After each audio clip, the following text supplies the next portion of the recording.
ఎన్నికలకు ముందే తాను అవినీతి పరులకు ఎప్పుడు ప్రోత్సహించాను, అవినీతి పరులైనటువంటి అధికారులను కూడా ప్రశ్నిస్తా, అదేవిధంగా వారితో అవినీతి జరగకుండా చూస్తానని ఏదైతే ఆయన ఎన్నికల ముందు హామీ ఇచ్చారో ఆ నేపథ్యంలోనే ఇటీవల కాలంలో మనం చూసాం. ఏదైతే రిజిస్టర్ ఆఫీసులో భారీ స్థాయిలో అవినీతి అక్రమాలకు పాల్పడుతున్న విషయాన్ని కూడా ఆయన నిలిచిన పరిస్థితి. తాజాగా పోలీస్ శాఖలో అవినీతి రాజ్యం వెళ్తున్నటువంటి నేపథ్యం, ఈ నేపథ్యంలో కూడా ఆయన అవినీతి పైన కూడా ప్రశ్నించారు. డిఎస్పీ లంచాలకు అలవాటు పడ్డారంటూ కూడా పరోక్షంగా వ్యాఖ్యలు చేసినటువంటి పరిస్థితి నిన్న మనం గమనించాం. ఏదైతే క్రికెట్ బుకీ మునివర వ్యవహారంలో కూడా ఆయన 15 ఏళ్లుగా ఎప్పుడు క్రికెట్ బుకీ ఆడడం లేదు, అయినప్పటికీ కూడా తనను అక్రమంగా అరెస్ట్ చేశారంటూ కూడా ఆరోపణలు చేసిన నేపథ్యంలో మనతో పాటు ప్రొద్దుటూరు ఎమ్మెల్యే వరదరాజ రెడ్డి గారు ఆయన అడిగి తెలుసుకునే ప్రయత్నం. సార్, నా ముందుగా మీకు నమస్కారం. అసలు ఏంటి డిఎస్పీ భావన పైన ఇంత విరుచుకుపడడానికి ప్రధాన కారణాలు ఏంటి? ప్రధాన కారణము వచ్చినప్పుడు ఏమో డైరెక్ట్ పోస్టింగ్ డిఎస్పీగా కష్టపడి చదువుకొని ఉద్యోగం తెచ్చుకునింది, సంతోషమే. పొద్దుటూరు పోస్టింగ్ ఇచ్చినారు. పొద్దుటూరులో లా అండ్ ఆర్డర్ మెయింటైన్ చేయాలా, ట్రాఫిక్ మెయింటైన్ చేయాలా, అన్ని రకాల పొద్దుటూరుకు సంబంధించి పోలీసు బాధ్యతలు ఏమున్నాయో పోలీసు బాధ్యతలు నిర్వర్తించాలి. అట్లా నిర్వర్తించకుండా ఒక దగ్గర దగ్గర ₹1 కోటి దొంగతనం జరిగింటే కూడా ఆ సీన్కి పోయి చూడకుండా ఆయమ్మ వాళ్ళ ఎస్ఐ ఇంట్లో కూడా దొంగలు పోయినారు. ఆ ఎస్ఐ ఇంట్లో దొరకలే. 4 చోట్ల దొంగతనం చేసే డిఎస్పీ గారు పోయి అక్కడ పోయి ఆ బాధితులను పరామర్శించి త్వరలోనే పట్టుకుంటాము, మీరేం బాధపడద్దు, వాళ్ళని భరోసా కల్పించి వాళ్ళకు చెప్పి వాళ్ళను పోయిన దుఃఖంలో నుంచి వాళ్ళను కొంచెం ఓదార్చాల బాధ్యత ఉంది కదా. ఎందుకు పోలేదమ్మా? కాబట్టి పోలీసులు పోయిన తర్వాత పోతే వాళ్ళు కనపడితే వాళ్ళకు ఒక ధైర్యం వస్తుంది. పోలీసులు వచ్చినారు, మాదేదో పోయింది, రాబడతారు అనే ఒక ధైర్యానికి వస్తుంది. ఆ ధైర్యాన్ని కల్పించాల్సిన బాధ్యత మనకు పోలీసుల మీద ఉంది. ఎవడైతే బాధితుడు ఉంటాడో బాధ్యతని ఓదార్చి తొందరలోనే పట్టుకుంటామని మీరేం బాధపడద్దు అని వాళ్ళకి చెప్పి భరోసా కల్పించాలి. తర్వాత కాలం జరుగుతుంటే 2 నెలలు జరగచ్చు, 3 నెలలు జరగచ్చు, ఎంత టైం అయినా జరగచ్చు. ఆ కొద్ది ఊరట కల్పించాల్సిన బాధ్యత అధికారికి ఉంది, అది చేయలే. మునివర కేసులో ఇరికించడం వల్లే ఆ వరదరాజ రెడ్డి ఇలాంటి వ్యాఖ్యలు చేస్తున్నారు భావన పైన, డిఎస్పీ భావన పైన అంటున్నారు. రైట్, భావన అనేది కాదు, ఉన్నత పోలీసు అధికారుల నుంచి కూడా. మునివర నేతను నాకు ఒక 30 సంవత్సరాల నుంచి తెలుసు. గతంలో క్రికెట్ బెట్టింగ్లు ఆడుతూ ఉన్నమాట నిజమే. ఒక 10 సంవత్సరాల పై నుంచి అతను పూర్తిగా మానుకుని నేనే చెప్పి మాన్పించినప్పటి నుండి చేయడం లేదు. నేను ఇప్పుడు కూడా చేస్తాను అనేది అతని మీద మీకు నమ్మకం ఉంటే అతని కాలిడాట పరిశీలించండి. అతని భార్య ఫోన్లో రికార్డు మీరు వెరిఫై చేయండి, కాలిడాట తీసుకోండి. జరిగినట్లు అతను ఆడుతూ ఉన్నట్టు మీరు ధృవీకరిస్తే నేను పొరపాటు చేసి తప్పు చెప్పినాను, అతను ఆడుతున్నాడని కూడా నేను చెప్తాను. అంటే వాంటెడ్గా మునివరాన్ని ఇరికించాల్సినటువంటి అవసరం ఎందుకు అంటున్నా? అంతా చాలా ఉండాలి. మునివర బావమరిదే ఒక అతను నరసింహన్ ఉన్నాడు. అతను బెట్టింగ్ 100 కోట్లలోకి వెళ్ళిపోయినాడు. అతనంతా గత ప్రభుత్వంలో హోంమంత్రి భర్తతో తిరిగేవాడు. సుచరిత అనేది ఉంది, వాళ్ళ భర్తతో తిరిగేవాడు, అంటే స్నేహం. ఇంకా కొంతమంది గత ప్రభుత్వంలో మంత్రులతో కూడా దిగేవాడు. ఎప్పుడు ఫ్లైట్ అక్కడ ఇక్కడనే ఉంటాడు. కాబట్టి అతను మునివర మీద కేసు పెడితే అతను వస్తాడు, వీళ్ళతో మాట్లాడతాడు అనేది మీ అమ్మ ఉద్దేశం కాదు, కొంతమంది పై స్థాయి వాళ్ళ ఉద్దేశం. అంటే పై స్థాయి అంటున్నారు, ఎవరు డిఐజీ స్థాయా లేకుంటే ఏ రేంజ్ అధికారి ఆమె పైన ఒత్తిడి తెచ్చి ఉండొచ్చు అని మీరు భావిస్తారు? అవసరం వచ్చినప్పుడు చెప్పాలి పై స్థాయి. ఇంకా పోలీస్ శాఖ పైన అంటే ప్రతి అంశంలో కూడా మీరు డబ్బులు లంచాలు డిమాండ్ చేస్తున్నారనేది ఒక ఆరోపణ చేశారు. ఏ అంశాలపైన ఆమె డిమాండ్ చేసినట్లు మీ దృష్టికి వచ్చింది? పోలీసులకు ఎక్కడ కావాలంటే అప్పుడు డబ్బు దొరుకుతుంది. ఎందుకంటే ఈ వ్యవస్థలో లోపాలు ఉండబడిన వ్యవస్థ అండి. లోపాలు ఉండబడిన వ్యవస్థ ఏదో ఒక వ్యాపారస్తుడు తప్పు చేస్తున్నాడు, స్మగ్లింగ్ తెచ్చుకుంటాడు, బట్టలు తెస్తుంటాడు, లేదా వేరుశనక్కాయలు కొంటాడు, పత్తి కొంటాడు. వీటన్నిటికీ అప్డేటెడ్గా రికార్డు ఉండవు. ఆ రికార్డు లేకపోతే నీ దగ్గర బిల్లులు లేవే అంటారు. జమ్మలమడుగు నుంచి చెన్నైకి ఒక లారీ పోతానింది. ఆ లారీ పోతుంటే నిలబెట్టి పట్టుకున్నారు. ఆ పట్టుకునే లారీని సీజ్ చేయాలి. అది తహసీల్దార్కు వాళ్ళకు హ్యాండ్ ఓవర్ చేయాలి. ఈ బియ్యం కాబట్టి పోలీసు వాళ్ళు తేల్చే విషయం కాదు అది. సంబంధిత అది సివిల్ సప్లైస్ అధికారులు రెవెన్యూ డిపార్ట్మెంటే ఆ బియ్యానికి వాళ్ళు మనం పట్టుకున్న వెంటనే వాళ్ళకి హ్యాండ్ ఓవర్ చేస్తే వాళ్ళు వెరిఫై చేసి సక్రమం అక్రమం అనేది వాళ్ళు తెలిసి వదిలేస్తారు. అట్లా పొద్దుటూరులో పట్టుకునే బియ్యాన్ని జమ్మలమడుకు పంపించడం ఎందుకు పంపిస్తారు అట్లా? It is limits of Proddatur mandal. ప్రొద్దుటూరులో తహసీల్దార్ ఉన్నారు, వాళ్ళకి పంపించాలా? జమ్మలమడుగు ఎందుకు పంపిస్తారు? జమ్మలమడుగు పంపించే దాంట్లో ఏదో లాలూచి పడినారు కాబట్టి జమ్మలమడుగు పంపించారు. జమ్మలమడుగు వాళ్ళు ఇవి రసీదులు పొందినవి ఏమైనా రసీదులు ఇచ్చినారు, రసీదులు చూపించి ఇచ్చినామంటారు. జమ్మలమడుగు వాళ్ళు ఎవరు? పొద్దుటూరులో పట్టుకునే బియ్యానికి పొద్దుటూరులో తహసీల్దార్లు ఉన్నారు కదా, ప్రొద్దుటూరులో ఒక డిప్యూటీ తహసీల్దార్ ఎఫ్ఈ షాప్కు సంబంధించే బియ్యమేనని కూడా చెప్పినాడు. చెప్పిన తర్వాత జమ్మలమడుగు పంపించినాడు. అయితే ఫేవరబుల్ రిపోర్ట్ వస్తుందని వాళ్ళు ఫేవరబుల్ రిపోర్ట్ ఇచ్చినారు, దాని మీద పంపించినామంటారు. ఇది వీళ్ళు ఇప్పుడైతే చౌక దుకాణం బియ్యము దొంగతనంగా రవాణా జరుగుతేటప్పుడు అవి పోలీసులు అనుమానంగా పట్టుకున్న తర్వాత తహసీల్దార్కి హ్యాండ్ ఓవర్ చేయాలి. తహసీల్దార్ సక్రమైనటియా కాదని తేల్చి తహసీల్దార్ రిలీజ్ చేస్తాడు. మీకు సంబంధం లే. అప్పుడు బండిని ఒకదాని మీరు ఇవన్నీ సక్రమైనవి మీకు తహసీల్దార్ రాస్తాడు, మీరు బండిని రిలీజ్ చేయాలి. అది తహసీల్దార్ హ్యాండ్ ఓవర్ అయితే అది పోలీసు కూడా అప్పుడు ఉండదు. దాని మీద తహసీల్దార్కు ఎప్పుడైతే బియ్యం లారీని హ్యాండ్ ఓవర్ చేసినాడో దానికి కస్టోడియను దానిని రిలీజ్ చేయాల్సిన అధికారి తహసీల్దార్, అతను రిలీజ్ చేస్తాడు, పోలీసుకు సంబంధం లే. ఇక ఇటీవల కాలంలో 43 మంది క్రికెట్ బుకీలు ఉన్నారు. ఆమె ప్రెస్ మీట్ పెట్టి దీంట్లో నరసింహ ఉన్నాడు, తర్వాత మునివరా ఉన్నాడు అంటూ కూడా ప్రెస్ మీట్లో చెప్పడం జరిగింది. ఆ నేపథ్యంలోనే మీరు ఒక రకంగా ఆమెపై ఒత్తిడి తెచ్చారు. ఆ ఒత్తిడి తేవడం ఏదైతే మునివరాను కేసులో నుంచి తప్పించే ప్రయత్నం చేశారనేది ఒక ప్రచారం. మిగతా వాళ్ళు క్రికెట్ ఆడినారా లేదా అనేది తేల్చాల్సింది పోలీసులు. వాళ్ళు ఆడినారని ధృవీకరించినారు, కేసులు పెట్టినామన్నారు. ఆ కేసులు సరే, దాని గురించి నేనేం మాట్లాడంలే. మునివర్ అనే వ్యక్తి నాకు తెలిసినంత వరకు నాకు కొంచెం నమ్మకస్తుడు కాబట్టి మునివరను ఆడడం లేదనేది నాకు నమ్మకం. అతను కూడా నాతో కలుస్తుంటాడు, కలిసిన సందర్భాల్లో దానికి దూరంగా పోవడం లేదు సార్ అంటున్నాడు. కాబట్టి అతను ఆడలేదని నాకు నమ్మకం ఉంది కాబట్టి మునివర ఆడలేదని నేను చెప్పిన.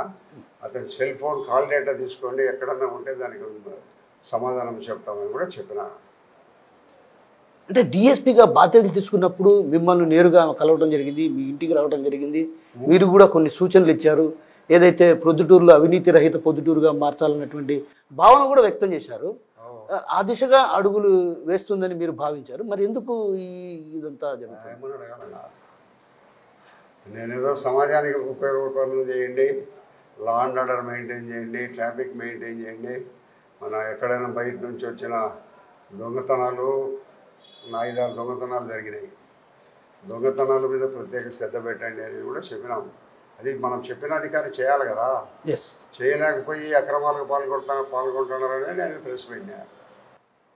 అంటే ఒక రకంగా వరదరాజరెడ్డి మాట వినడం లేదు. ఏదైతే బస్సు మురళికి సంబంధించి ఫోక్సో కేసు పెట్టింది, ఇవన్నీ కూడా వరదరాజరెడ్డి చెప్పిన, అంటే నేను చెప్పిన మాట, ఎమ్మెల్యే వరదరాజరెడ్డి చెప్పిన మాట వినడం లేదన్న ఉద్దేశంతోనే డిఎస్పీ పైన ఒక రకంగా పగ పెంచుకున్నారన్నటువంటి భావన వస్తుంది. పెద్ద ఎలా చూడాలంటారు దీన్ని? నేను ఒక్కటే చెప్తాను చూడు, ఏ అధికారిని కూడా నాకు ఫేవర్ చేయమని అడగను, నాకు అవసరం లే. చట్టబద్ధంగా నా వాళ్ళు తప్పు చేసింటే కేసులు పెట్టమనే చెప్తా. నువ్వు ఏ అధికారులైనా పలికించు. నేను అట్లా నేను ఎవరో ఒక ఆయన ఉన్నాడు, నన్ను నా మీద కొట్టినాడు మళ్ళీ పోయి నా మీద కేసు పెడతాడు అని వస్తే పోలీసు సంబంధిత అధికారికి ఫోన్ చేసి ఏమయ్యా పలానా వాళ్ళు కొట్టాడుకున్నారంటే ఎవరు ఏంటి వాస్తవ విషయాలని, పోలీసు వాళ్ళు వీళ్ళు కొట్టినారని వాళ్ళు కొట్టినారని లేదా ఒక పక్క కొట్టినారని నిర్ధారించిన తర్వాతనే వాళ్ళ మీద కేసు పెట్టమంట. అన్యాయంగా పెట్టమను. తప్పు చేస్తే నా వాళ్ళ మీద కూడా కేసు పెట్టమను. నాకు ఫేవరిజం ఎవరు చేయాల్సిన అవసరం లే, నాకేం అవసరం లేదు. తప్పు చేసినామని ఎవరైనా శిక్షించండి, బాధ్యుల్ని చేయండి, కేసులు పెట్టండి, అంతవరకే. కానీ నాకేం ఫేవర్ ఉంది? నేను మట్కానా క్రికెట్ బెట్టింగ్ భూములు వ్యాపారం. మీ అనుచరులను వదిలిపెట్టడం లేదు, మీ అనుచరులను కేసులో ఇరికిస్తారనే భావనతో అనుచరులు పట్టుకునేట్టు ఒక పోలీసు దాఖలా అన్న చూపించారు. జీడీ ఎంట్రీ అని ఉంటుంది. ఎవరైనా మన పోలీస్ స్టేషన్ పోతే జీడీ ఎంట్రీ వేస్తారు. అంటే ఏమైనా జీడీ ఎంట్రీ ఏమైనా ఉందేమో చూడండి వాళ్ళ మీద. సో ఇక ప్రధానంగా టీడీపీ నాకు ఒకటి అవినీతి అధికారులు ఈ డిపార్ట్మెంటే కాదు ఏ డిపార్ట్మెంట్ అయినా అవినీతి లేకుండా ప్రజలకు సర్వీస్ చేయండి, సేవ చేయండి, ప్రజల యొక్క మన్ననలు పొందని చెప్పేవాడిని తప్పక నావాడు తప్పు చేసింటే వదిలిపెట్టమని అవతలోడు తప్పు చేయకపోయినా తెచ్చమని చెప్పే స్వభావం నాది కాదు, నేను చెప్పాను. ఇక వైసీపీ వాళ్ళను పైన కేసులు పెట్టకుండా టీడీపీ పైనే కేసులు పెడుతున్నారు అనేది ఒకటి వాదన, నిజమంటారా? నువ్వు తప్పు చేసినప్పుడు టీడీపీ వాళ్ళు వైసీపీ వాళ్ళు అనేది నాకేమి ఇక్కడ తారతమ్యం లేదు. నేను అంటే తారతమ్యంగా చూడడం లే. ఇప్పుడు వైసీపీ వాళ్ళు నా దగ్గరికి చాలా మంది వస్తున్నారు. వాళ్ళ పనులు వచ్చి ఎవరి పనులు వాళ్ళు వచ్చినప్పుడు చెప్తాంట. నేను వైసీపీ వాడిని వారికి ముఖం మీద రాయలే, సొక్క మీద రాయలే. ఇప్పుడు వచ్చిన రాడోళ్ళు, ఇప్పుడు మున్సిపాలిటీ వాళ్ళు వచ్చినారు, వాళ్ళందరూ తెలుగుదేశం వాళ్ళేనా? ఎవరైనా వాళ్ళకు పనిపడి ఇబ్బంది పడి నా దగ్గరికి వస్తే వాళ్ళకి ప్రభుత్వ అధికారులు పలకడం లేదంటాను, ఇంకొకరు పలకడం లేదంటాను, ఎవరైనా చెప్తా. వాంట్లో ఏదో తరతమ భేదాలే లేవు. ఇక బియ్యం పట్టివేత విషయంలో ఏదైతే బియ్యం పట్టివేత విషయంలో రూరల్ పరిధిలో బియ్యం పట్టుకున్నారు, దాన్ని జమ్మలమూడుగు ఆదినారాయణ రెడ్డి ఫోన్ చేస్తే వదిలేశారనేది ఒకటి ప్రచారం జరుగుతుంది. నాకు ఎవరు ఫోన్ చేశారనే విషయం నాకు సంబంధం లే. నేను ఒకటే నా కంటెంట్స్ ఒకటే. పొద్దుటూరులో పట్టుకున్నారు, పొద్దుటూరులో వాళ్ళు రిలీజ్ చేయాలి. పొద్దుటూరులో వాళ్ళతో రిలీజ్ చేయకుండా జమ్మలమూడుగు వాళ్ళ తహసీల్దార్ దగ్గర తీసుకొని వచ్చి రిలీజ్ చేసినారు అనే దాని మీద నా ఆరోపణ. దాంట్లో ఎవరు వెనుకున్నారనేది నాకు అవసరం లేని మాట. ప్రధానంగా అసంఘిక కార్యక్రమాలకు ఒకప్పుడు అడ్డాగా పొద్దుటూరు ఉండేది. ఆ పొద్దుటూరు ఇప్పుడిప్పుడు మీ ద్వారా ఒక రకంగా అది రూపుమాపే దిశగా అడుగులు వేస్తున్నారని భావించుకోవచ్చా? నేను ఉన్నంత వరకు న్యాయం కోసము, ప్రజల అభివృద్ధి కోసము, ఎక్కడ అన్యాయాలు అక్రమాలు చేస్తూ ప్రజలను దోచుకునేదానికి నేను ఎప్పుడూ వారికి ఆటంకంగా నిలబడతాను. ఒక నీతివంతమైన ప్రభుత్వం ఉండాలని నా ఉద్దేశం. దానికోసం నిరంతరం పోరాటం చేస్తా. ఎక్కడ నేను అలు పెరగను, ఎవరి కోసం నేను ఆగను. ఎంతటి పెద్దవాడైనా తప్పు చేస్తే మాట్లాడతాను. ఇప్పుడు మీరు ఎప్పుడైనా డిఎస్పీ భావన గారికి ఫోన్ చేసి అమ్మ మీ పద్ధతి బాగలేదు, పద్ధతి మార్చుకోండి అని మీరు ఎప్పుడు చెప్పలేదా? నేను చెప్పలే. ఎందుకంటే రావడంలోనే కొవ్వూరు గ్రాండ్లో దిగింది. కొవ్వూరు గ్రాండ్లో రోజు 3,000 ఖర్చులు 3,500 అవుతాయి. చేతి నుంచి డబ్బు ఇవ్వాలని తెలియదు ఆయనకు. ఎవరు పెడతాడో డబ్బు అని తెలుసుకోవాలి కదా. 3 రోజులు 4 రోజులు ఎవరు పెట్టిన డబ్బు బిల్లు పెట్టినావా? రావడము ఒకటే దృక్పథంతో వచ్చినారు. వాళ్ళల్లో మార్పు ఉంటుందని నేను ఆశించడం వల్ల నన్ను కూడా కలిసింది. బాగా చేయమ్మని కూడా చెప్పిన. అన్ని రకాల పద్ధతుల్లో ప్రశాంత వాతావరణం నెలకొల్పండి, లా అండ్ ఆర్డర్ మెయింటైన్ చేయండి, ట్రాఫిక్ కంట్రోల్ చేయమని చెప్పిన. కానీ ఎవరిని చెప్పిన నీతి మాటలు వినేవాళ్ళు ఎవరు లేరు ఇప్పుడు అధికారులు. నన్ను కొంతమంది అధికారులు అనుకుంటారు ఏ చేత కానివాడు అని అనుకుంటుంటారు. నాకేం దాని గురించి బాధలే. ఎవరేమనుకుంటేనేమి, నేను ఒక పంతాన్ని ఎంచుకునే పంతా ప్రకారం కొత్త నేనే మారేవాడిని కాదు. ఎవరి కోసమో నేను బతికేవాడిని కాదు. నా కోసం నేను బతుకుతాను.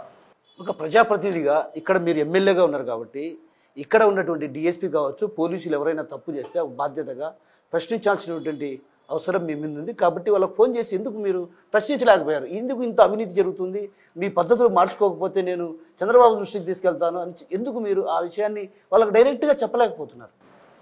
డైరెక్ట్గా చెప్పినా ప్రతి ఉద్యోగస్తుడు డబ్బు తీసుకున్న ప్రతి ఉద్యోగస్తుడు నేను లేదని అంటుంటాడు. తీసుకున్నానని ఎవరు ఒప్పుకోరు. అందరికీ తెలుసు నేను అవినీతికి వ్యతిరేకంగా ఉంటానని తెలిసినా వాళ్ళ పని వాళ్ళు చేస్తాను.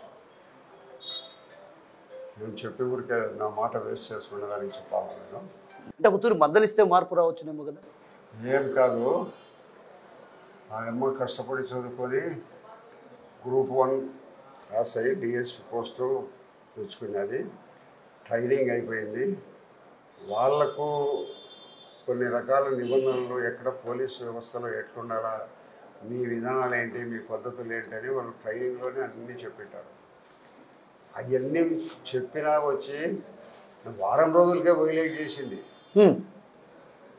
ప్రొహిబిషన్ డిక్లేర్ కాలే. ఆ అమ్మకు ఉద్యోగం వచ్చింది ఇప్పుడు పరమనే, కానీ ప్రొహిబిషన్ డిక్లేర్ అని ఉంటుంది ప్రతి ఉద్యోగస్తునికి. అందరికి ఉంటుంది కదా, ప్రతి ఉద్యోగస్తునికి ఉంటుంది. ఆ పీరియడ్ కూడా కంప్లీట్ కాకుండా నేను డబ్బు తీసుకుంటా అంటే 2 సంవత్సరాల 2 సంవత్సరాలు revenue department, Panchayati Raj, engineering department prohibition period అనేది ఉంటుంది. ప్రొహిబిషన్ పీరియడ్ కూడా కాకుండానే డబ్బు తీసుకుంటాను న్యాయం మారుతుందని నేను అనుకోను కూడా. సో మీరు ఈమె పైన ఏదైనా ఉన్నతాధికారుల దృష్టికి కానీ అట్లా ఏమైనా తీసుకెళ్ళటం లాంటివి ఏమైనా చేస్తున్నారా? ఎస్పీ గారు చెప్పారా? చెప్పిన పై ఇంకా ఉన్నత స్థాయి వాళ్ళకు కూడా చెప్పిన. మరి ఎందుకు యాక్షన్ తీసుకోకపోవడానికి కారణాలు? ఇప్పుడు ఆయన కొట్టాడంటానగానే వెంటనే యాక్షన్ తీసుకోరు. వాళ్ళు కూడా నేను చేసిన కంప్లైంట్ను ధృవీకరించుకోవాలా. నేను చెప్పిన కూర్చోసాక నేను చెప్పిన కంప్లైంట్ను ధృవీకరించుకోవాలా. ధృవీకరించుకునే తర్వాతనే ఈ చర్యలు ఉంటాయి. ధృవీకరించుకోవాలి కదా వాళ్ళు కూడా. వెంటనే ఎందుకు చర్యలు తీసుకుంటారు? నేను చెప్పింది తప్పు ఉండొచ్చు అనే అభిప్రాయం వాళ్ళకు ఉండొచ్చు. వాళ్ళు నేను చెప్పింది నిజమా కాదని తెలుసుకునేంత వరకు ఆగాల్సింది మనం. ఎందుకు అధికారులు వరదరాజరెడ్డి అంటే భయపడుతున్నారు? అసలు ఎందుకు? మీ ప్రవర్తన, మీ తీరు వల్ల భయపడే వాళ్ళు కూర్చుంటారు నా దగ్గర. అధికారులు మీరు ప్రజల గురించి నేను అంటాను, అధికారులు ఎందుకు భయపడుతున్నారు? ఒకటి అధికారాన్ని నీతివంతంగా ఉండమని చెప్తా కానీ ఎవరిని భయపెట్టాను. ఎవడైతే నిజాయితీ అధికారి ఉన్నాడు, డబ్బు తీసుకుంటాడో అని చేతులెట్టి దండం పెట్టా. సో మునివర విషయంలో మీరు క్షమాపణ చెప్తాను, నిజంగా అతని తప్పు లేకపోతే క్షమాపణ చెప్తారా? తప్పు చేసి ఉంటే చెప్తాను, నేను తప్పు చేసినాను అని చెప్తా. నేను చెప్పింది తప్పు అతను ఆడతానని ధృవీకరిస్తే నేను తప్పు చేసిన ఆ విషయంలో నేనే పొరపాటు పడ్డానని చెప్తా ఎవరికి కావాలంటే. మొన్నటి వరకు ఏదైతే రిజిస్ట్రేషన్ ఆఫీసుల పైన మీరు అవినీతి పైన యుద్ధం చేశారు, ఇప్పుడు పోలీస్ శాఖ పైన యుద్ధం చేస్తున్నారు అవినీతి పైన. ఇంకా రేపు నెక్స్ట్ ఏ శాఖ రాబోతుంది? ఇవన్నీ ముందు చెప్పే విషయాలు కాదు. అప్పటికప్పుడు ఎవరో మమ్మల్ని ఇబ్బంది పెడతానంటే నేను వాళ్ళతో మాట్లాడతా, వాళ్ళ దగ్గరికి పోతా. అంతేగాని ఇవన్నీ ముందు చెప్పేటి ఏమన్నా ఎవరు తప్పు చేస్తాడని మనకు తెలుస్తుంది. అంటే మీరు ఇప్పుడు ఒక తూరి ఏం చెప్పారంటే రిజిస్టర్ ఆఫీస్లో భారీ స్థాయిలో అక్రమాలు జరుగుతున్నాయని వాళ్ళ దగ్గరికే పోయారు, అక్కడికి పోయి వాళ్ళతో పటాల మీద ప్రమాణం చేయించారు. ఆ తర్వాత వాళ్ళ తీరు మారకపోతే మీరు డైరెక్ట్గా అక్కడికి పోయి మందలించారు. ఇప్పుడు మళ్ళీ పోలీస్ శాఖలో ఉన్నటువంటి అవినీతి పైన కూడా పోలీసులు లేదు, రెవెన్యూ వాళ్ళు లేదు, డాక్టర్లు లేదు, పంచాయతీరాజు లేదు, ఆర్ఎంఏ వాళ్ళు లేదు. ఎవరైనా సరే తప్పు చేసినావు, అన్యాయం చేస్తున్నారంటే నేను దాని మీద స్పందిస్తాను. ఇప్పుడు రిజిస్టర్ ఆఫీసులో నేను పోయి చేసినంత మాత్రంతోనే ఆగలే, లంచగొడితనం జరుగుతూనే ఉంది. అయితే ఇంతకుముందు మాదిరి లేదు. నీకు ఇవ్వాలని ఉంది, అతను తీసుకోవాలని ఉన్నాడు.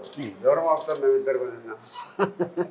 ఒక ఆయమ్మకు ఒక అతనితో బాగున్నాడు, అతనితో కలుసుకోవాలనుకుంటుంటారు. ఇతను ఆయమ్మ మీద మనసు పడి కలుసుకోవాలంటుంటారు. ఎప్పుడో కలుసుకుంటారు వాళ్ళిద్దరూ. డబ్బు కూడా అంతే. సో అవినీతిని ఇవ్వాలని ఉన్నాడు, నువ్వు తీసుకోవాలని ఉండవు. ఆయన నువ్వు ఇస్తే పని చేయాలని ఉంటాడు. సరే నాకు పని కానీ లేమ్మని నువ్వు పోయి ఇస్తాడు. సరే అన్నాడు, తీసుకున్నాడు, పని చేస్తున్నాడు. ఇట్లా ఒకరికొకరికి వాళ్ళ పనుల కోసం కొంత లేట్ చేయడం ఎందుకు? కడపకపోతే ఏం చెప్తాడంటే కొంతమంది అధికారులు రోజు ఎందుకు తిరుగుతా పోతావు, రోజు 200 రూపాయలు ఖర్చు అవుతుంది, ఆ ఖర్చు ఏదో మాకు ఇచ్చిపోతే పని చేస్తాం కదా అంటాడు. హైదరాబాద్లో అంతా అదే చెప్తారు. అప్పుడు హైదరాబాద్లో విజయవాడ ఇది ఎవరు ఆపలేరు. ఎందుకంటే ఇందిరాగాంధీ బతుకున్నప్పుడు చెప్పిందంట, ఈ corruption is a national phenomena అని. కరెక్ట్ సుధాకర్. కాబట్టి ఎవరు ఆపేదేం కాదు, అన్ని దేశాలలో ఉంది. మనమే నేను రూపమవుతానని నేను అనుకోవడం లేదు. ప్రజలు వచ్చినప్పుడు వాళ్ళ పని చేసి పోయేటప్పుడు ఏదైనా కూడా ఏమైనా పని చేసినా అంటే ఇచ్చి తీసుకోరని కూడా చెప్తాను నేను. ఈరోజు ఒక చిన్న మీ విషయం మీద ఒక పేపర్లో చూశాను నేను. ఏదైతే దేవాదాయ సంబంధించినటువంటి వ్యవహారాల్లో మీరు డబ్బులు వసూలు చేశారనేది ఒకటి పేపర్లో వచ్చింది అనుకుంటా. నేను వసూలు చేశానా? ఈరోజు ఏదో పేపర్లో వచ్చింది. నేను I am finally public responsible, no any other officer.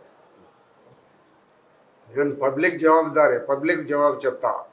ఎవరెవరో వాళ్ళు చెప్తానంటే నేను చెప్పాల్సిన అవసరం నాకు లేదు, చెప్పాలి. ఇప్పుడే చూశాను రండి, మీరు కూడా ఎవరో ఒక అతను వస్తే అతన్ని కూడా మందలిస్తున్నారు. తప్పకుండా మందలిస్తా తప్పు చేస్తే. అంటే పోయిన సంవత్సరం గుత్త వేలం వేస్తే ఇంతవరకు వసూలు చేయకుండా ఎందుకున్నాడు?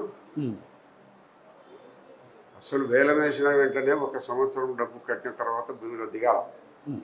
మళ్ళా 2వ సంవత్సరం భూమిలో దిగేటప్పటికి డబ్బు కట్టాలా, 3వ సంవత్సరం దిగేటప్పటికి డబ్బు కట్టాలా.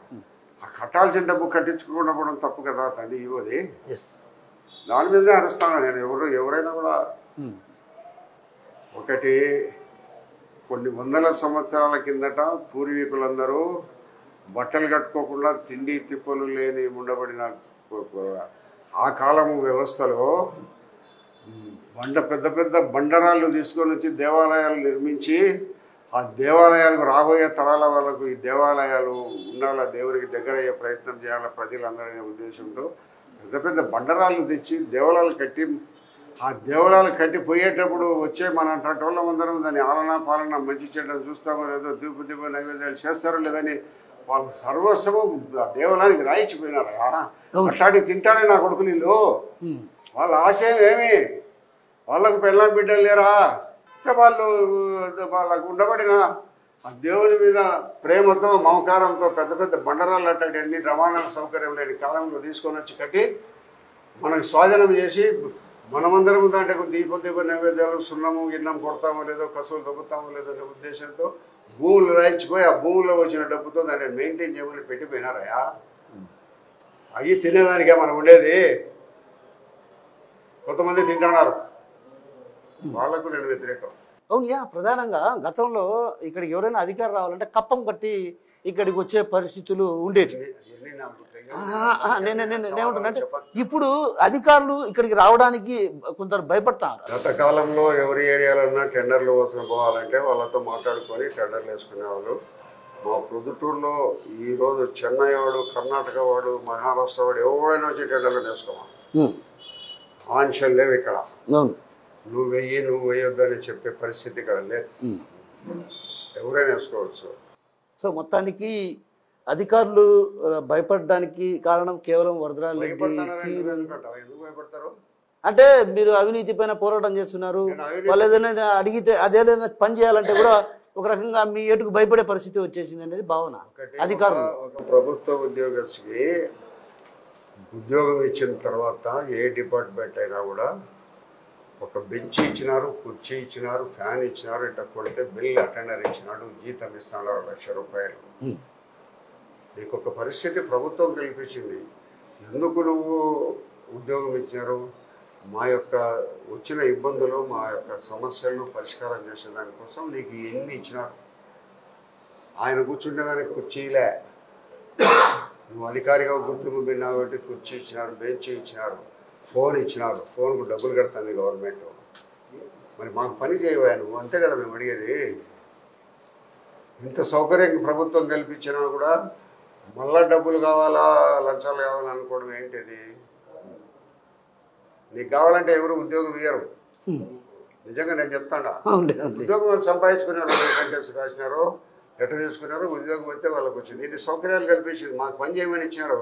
కొంతమంది అధికారులకు జీపులు ఇచ్చినారు, కొంతమంది అధికారులకు కార్లు ఇచ్చినారు, కొంతమందికి సుమోలు ఇచ్చినారు. ఎందుకు ఇచ్చింది ప్రభుత్వం? మేము మా పరిస్థితులు ఏమైనా సమస్యలు వస్తాను, మా యొక్క ఏ ఇబ్బందులు కానీ మాకు వచ్చిన కష్టాలు కానీ తీర్చేదానికోసం మిమ్మల్ని పెట్టినారు. అవి చేయండి మాకంటే. దానికి మేము డబ్బులు తింటామనే దానికోసం కాదా ఇచ్చింది. సో చివరిగా ఒక మాట, అవినీతి పరులైనటువంటి అధికారులకు మీరు ఎలాంటి హెచ్చరికలు ఇవ్వబోతున్నారు? హెచ్చరికలు చెల్లి చేసినా కూడా వాడి పని వాడు చేసేవాడు ఉన్నాడు. ఇప్పుడు రిజిస్టర్ ఆఫీసులో చెప్పినాము, వాళ్ళే వింటున్నారు. ఇప్పుడు కూడా తీసుకుంటారు ఉన్నారు. అంటే గతంలో అంత విచ్చలవిడిలే తీసుకుంటున్నారు. అన్ని చోట్ల జరుగుతుంది, అన్ని డిపార్ట్మెంట్లలో మంచం తీసుకోవడం అనేది జరుగుతూనే ఉంది. ఎవరు ఆపలే. త్వరలో యుద్ధం ఏమైనా ప్రకటించబోతున్నారా? అవినీతి పరులైనటువంటి అధికారుల పైన యుద్ధం ఏమైనా చేయబోతున్నారా? అవినీతి పరుల మీద యుద్ధం చేసేదానికి ప్రజలు మాతో పాటు వచ్చేవాళ్ళు లేరు. అవినీతి చేస్తాడయా ఈ ప్రశాంత్, అవినీతి చేస్తాడయా శంకరు, ఆ అధికారి అని, ఆయన ఒక అధికారి, ఈయన ఒక అధికారి అని చెప్పి రాను అంటే ఎంటమ్మడి వచ్చేదానికి లేరు ప్రజలు సిద్ధంగా. లెక్కపోయినా పని ఎన్నిసార్లే అంటున్నారు. పని చేయించుకునే దానికి ఏమో రెడీగా ఉన్నారు, కానీ వాడు ఇట్లా అన్నాడని వచ్చి చెప్పేదానికి లేరు. అట్లా ప్రజలు ఉన్నారు. ఇప్పుడైతే స్వాతంత్రం వచ్చేది కాదు. పూర్వం ఎరుగునా కూడా సారీ వాళ్ళు ఎరువులు అయ్యి మహాత్మా గాంధీ పోతా అంటే ఊర్లు ఊర్లు ఊర్లు ఊర్లు కదిలిపోతానే.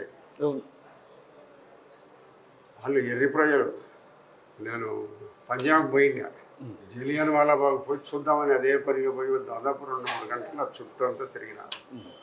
ఒకటే గేటు, వేల మంది దాంట్లోకి రమ్మని చెప్పినారు. వాళ్ళు చెప్పిన వాడు గైడ్ ఉంటాడు, గైడ్ చెప్పింది తుపాకీ గుండు బుల్లెట్ గోడలకుండా ఇప్పటికి కూడా కాలుస్తే తప్పిపోయి తగిలిన బుల్లెట్ గోడలకున్నాయి.